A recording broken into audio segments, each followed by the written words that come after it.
Ito, niluto ko to. Grilled squid na may sambal chili. Samahan nyo ako, lutuin natin to. Ipakita ko sa inyo kung paano preciso. Talaga masarap to talaga. Super. Kahit sa sauce niya lang, sauce niya lang, makakagana mo kumain. Sigurado maraming kanin to kainin mo. Ang lasa yan, medyo spicy na sweet. May medyo maanghang at saka maasim. Ayos to pang pang negosyo or panghanda sa bahay nyo. Sigurado maraming kakainin to, bisita nyo. Tara, samahan nyo ako. Lutuin natin to. Ito na siya gayong.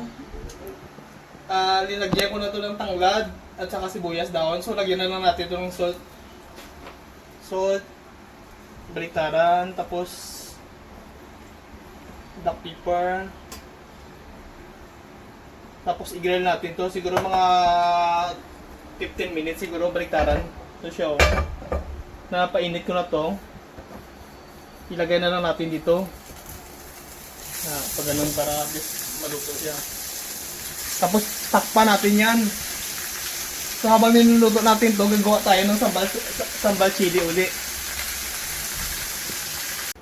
Ito ng grilled squid natin, luto na siya. Ilagay na natin dito. Ito siya, luto na to siya. Itong cast iron to, mainit ito siya. Kasi nalagyan ko ng dahon ng saging. Para may medyo may design. Tapos lagyan natin to ng sambal chili topping. Ito siya. Oh, masarap to. Sigurado masarap to. Medyo maasim siya na medyo spicy.